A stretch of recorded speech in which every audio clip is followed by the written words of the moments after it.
that up. Like, I think it was like, I think it's true. I think it was an adjustment, but not only for the players. I think the organization, like Sheldon is such an intense guy. And Lindy Ruff was very laid back. Like, Lindy Ruff had been around, he'd seen everything, and he had some rules. Like, I think we talked about like the 3 rules he had, be on time, compete hard, like wear a tie. I think it was something like that, like just very limited rules. And then you come into Keefe and like those eyes are bugging out all the time. I agree. I think that's a great point that you and Fitzgerald brought up. I think everybody next year will be much more ready for it. That's a good one. Okay, the New York Islanders coming off the high of drafting Matthew Schaefer first overall after Noah Dobson was dealt to Montreal. Alexander Romanov gets an 8-year deal. The signing of Maxim Shabanov was an interesting one for me, Elliot, because this comes a year after they brought in Siplikov from Russia. So Shabanov over 20 goals each of the last 2 years in the KHL. I mean, this is a team that for the last number of years has tried to find more scoring. And for a second straight year, they go to a free agent out of Russia to try to help with that. And there were a lot of teams after that guy, like Philly in particular, was really disappointed they didn't get him. Like, I like them up front, Kyle. There's a lot of good players up front there. Like, like this team should be able to score. Barzell's health is a key part of it. I'll tell you too, the interesting thing, there were a lot of rumors about Pajot. There was one team out there that was adamant the Islanders wanted to keep him. One of their guys told me that every time there was a rumor out there, they would check in and the Islanders would say, nope, like, we're not doing it. So, like, the one thing is there's so many things that are so crazy at this time of year. You don't know if it's something's wrong, or it may be true for some teams and not true for other teams, or exactly what's out there. But this one guy was adamant to me that the Islanders liked their center depth and didn't want to do anything with it.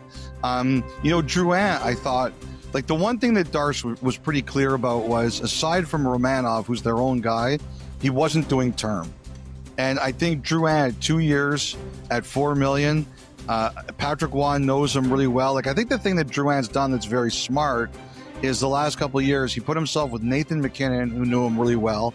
And now he's putting himself with Patrick Waugh, who knows him really well. And, I think I think that's important. And I think that's a good signing. The other thing too is, so on one of the previous pods, we talked about the Dobson deal, and that Columbus offered Voronkov, and they preferred the Montreal deal with Heineman. And yes. There was kind of the question was, Dobson wanted to go to Montreal, but I heard the Islanders really wanted Heineman. And the reason was, too, is that if you look at their history, they had that identity line, right? Well, Martin's gone and Clutterbuck's gone. Like, those are both great players, huge parts of that team who are now retired. They still have Cizikas. And I think they felt that Heineman could bring them a little bit of that. And they thought that was important for them. Like, Darce clearly had a plan. No term, short term, good fits. I like the Romanov extension. Signing Riddick seems to confirm that Varlamov, I've heard all sorts of things about this injury, and I'm looking forward to seeing Isaiah George potentially as a full-time NHLer. In his own small way, Darce has already started to put his stamp on the team, and I hope that next year we see a rejuvenated Anthony Duclair. That's one thing I'd like to see too. Absolutely. Especially, and he would know Drouin well also. And Heineman, like you mentioned him with Montreal, I mean, until that unfortunate incident in Utah where he got hit by a vehicle as a pedestrian, he was putting together a heck of a season. So you can see why the Islanders would prioritize somebody like that when it came to making that deal.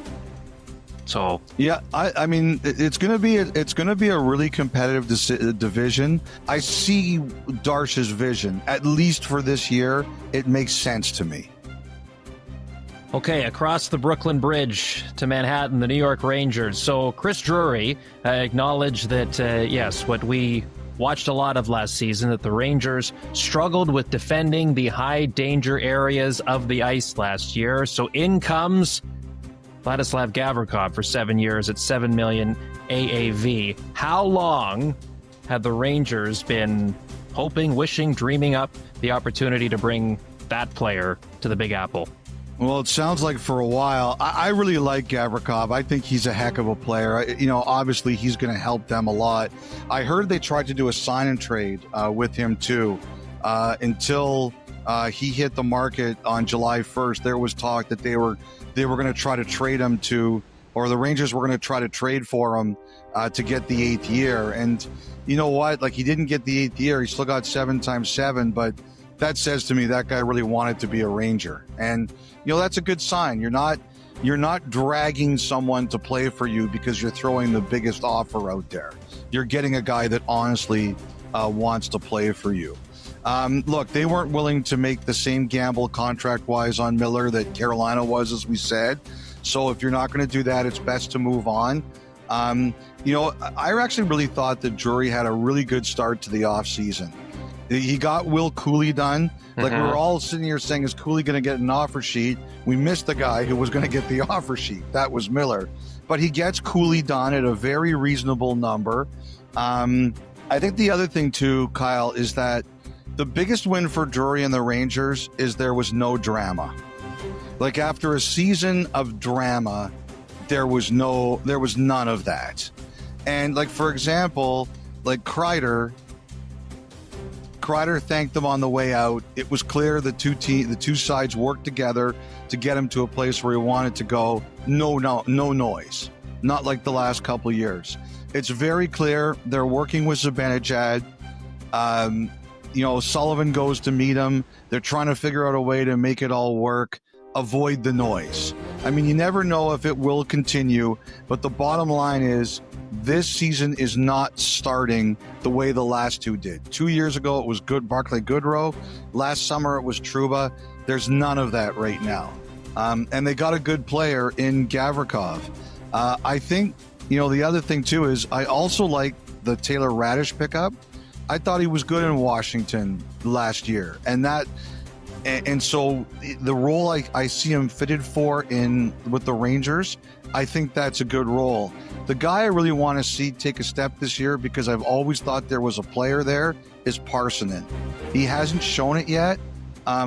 That's the guy I want to see take the jump. And, Gabe Perreault is going to get a chance to make this team too. But Parssinen, to me, like, he's at the point where he's got to take the jump. And we'll see, Kyle, here what happens with Panarin. Okay. The Philadelphia Flyers, so bring in Christian Dvorak, Noah Juleson, Dennis